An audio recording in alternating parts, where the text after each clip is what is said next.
Bien le bonsoir aux chers auditeurs et chères auditrices. Nous allons ici vous présenter un petit travail en HTML et le CSS pour que vous appréciez, n'est-ce pas, la beauté de ces langages-là, ou alors de ces outils de programmation des pages web. Ce sont les bases que nous allons juste exploiter et nous allons évoluer au fur et à mesure. Donc nous vous invitons, n'est-ce pas, à nous poursuivre dans nos travaux via YouTube ou d'autres réseaux. Euh, pour ce, nous n'allons pas tarder dans les discours inutiles et se mettre au travail. Alors, au départ, il vous faut un éditeur de texte. Pour ma part, pour ce tutoriel, ou bien le long de notre apprentissage, nous allons utiliser euh, Sublime Text 3, c'est-à-dire voilà son icône au bureau après installation, et voici son raccourci au niveau du menu de la barre des tâches. Donc, je vais faire un clic gauche dessus, et il apparaît. Voilà la page ainsi vierge. Alors, pour cela, nous allons commencer. On va essayer d'utiliser balise après balise et on va donner des explications. D'accord? Ok, bien. Sans plus tarder, allons-y.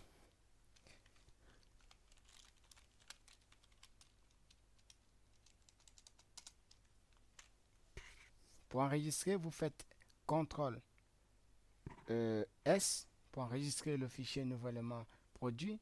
Et on va aller dans mes documents pour créer un dossier, n'est-ce pas?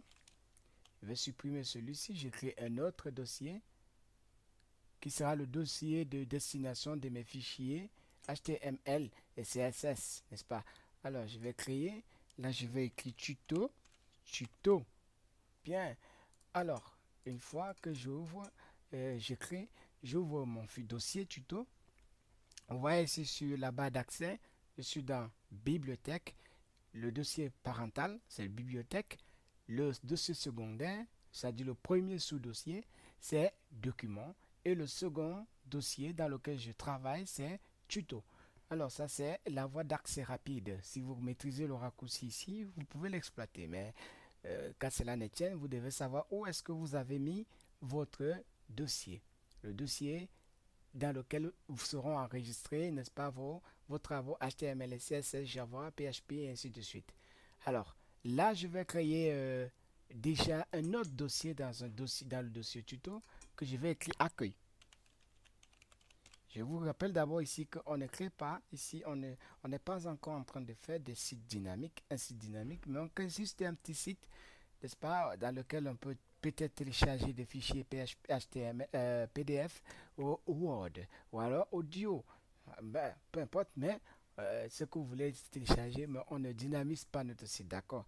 Ok, j'ai créé le sous-dossier accueil et là maintenant, je peux créer le dossier image que je vais nommer IMG, n'est-ce pas? Je suis toujours dans le dossier tuto. C'est sous-dossier IMG. Maintenant, si vous avez d'autres rubriques, vous pouvez donc créer aussi le dossier au fur et à mesure pour que votre travail soit organisé. Alors, j'entre dans accueil. J'écris donc accueil comme dossier parental. Ou alors, j'écris index. Parce que là, on est en train de créer ce qu'on appelle les templates. HTML et puis je vais aller l'enregistrement. Alors, qu'est-ce que je fais? Je m'en vais choisir un navigateur. Moi, voici, j'utilise ici Mozilla Firefox, Google Chrome ou encore Opera. Ça vous de choisir le navigateur qui va avec, mais pour ma part, je préfère utiliser Mozilla Firefox. Alors, je vous rappelle déjà que lorsque vous commencez à programmer, pour n'importe quel programmeur, lorsqu'il programme dans les pages web, il faut qu'à chaque instant, il visualise son travail. D'accord? Alors, je suis dans mon travail, voici la page euh, du navigateur, page d'accueil, et vous voyez ici la page d'accès. D'accord? Alors, je vais juste effacer ici. C'est déjà là. Je vais enlever ça, comme c'est là, et comme c'est écrit tuto, j'écris dans tuto, et là, il y a un dossier qu'on a appelé accueil. Dans le dossier accueil, j'ai écrit un truc qu'on a appelé index.html. Ça, c'est, n'est-ce pas, la barre d'accès. Alors, je valide. Vous voyez, regardez bien ce qui se passe. Ici, on écrit C, user et puis tout le reste. Mais je vais changer cela. Pour cela, je reviens dans ma page. Pour faire un raccourci clavier rapide, c'est Alt, tabulation.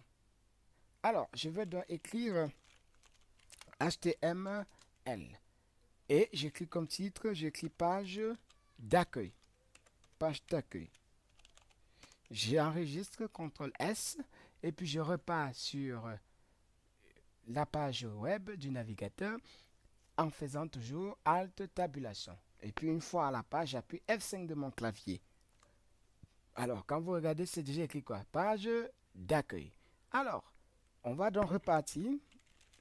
On va commencer par exploiter, par faire appel au CSS à un fichier extérieur. On vous a dit qu'on pouvait mettre le fichier. Il faut comprendre qu'il y a 3 endroits. Il y a même plusieurs endroits dans lesquels on peut écrire le CSS. Le CSS peut s'écrire dans la page HTML dans Head. Il peut s'écrire à n'importe quel endroit, n'est-ce pas, de notre travail. Bon, on va faire les exemples des 3 cas.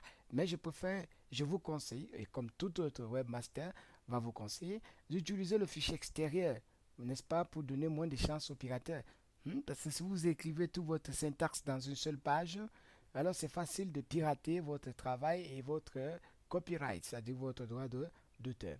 Alors, comme nous sommes à ce niveau, je vais d'abord, n'est-ce pas, utiliser le CSS rien que dans la balise head. Alors, head, j'écris ma balise. Autant pour moi, excusez, j'ai raté. Je vais écrire style type CSS et puis à l'intérieur de ces deux balises ouvrantes CSS, c'est-à-dire ceci, et la fermeture, ce qui est ici sera du code CSS. Alors, regardez bien. Je vais aller dans body. J'écris par exemple dans H1. J'écris H1. Je dis donc ma première page. On vous a dit pour mettre les accents, il faut avoir certains critères d'écriture. Comme par exemple, ici, je vais mettre l'accent grave. Je vais donc écrire E, grave, point virgule. Là, directement, ça veut dire que le E, là, c'est la lettre E avec accent regardant derrière. Donc, vous avez appelé accent grave. Première page. Alors, regardez bien. Quand j'enregistre, je repars dans mon navigateur, je tape F5, voilà ce qui s'affiche. Je suis en quel paragraphe? Paragraphe H1. Alors, je vais partir au paragraphe H4, par exemple. C'est-à-dire, je diminue la taille de la police que vous avez observé au niveau du navigateur. Vous voyez, ça diminue.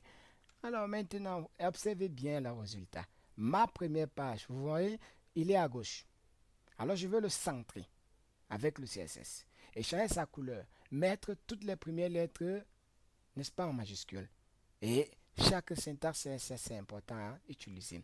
Alors, je viens donc ici, j'écris donc H4, parce que c'est lui que je vais utiliser. C'est lui que je change la forme, j'ouvre les accolades, H4, qu'est-ce que j'ai dit? Je change la couleur, j'écris donc color, c'est-à-dire la couleur du texte. Color, je peux utiliser la syntaxe en hexadécimal pour les couleurs où j'écris le nom en anglais. Alors, en anglais, j'écris hello. Hello, voilà le nom, c'est la couleur jaune. Ici, c'est, n'est-ce pas, le commentaire. Couleur jaune. Et une fois fini, je descends.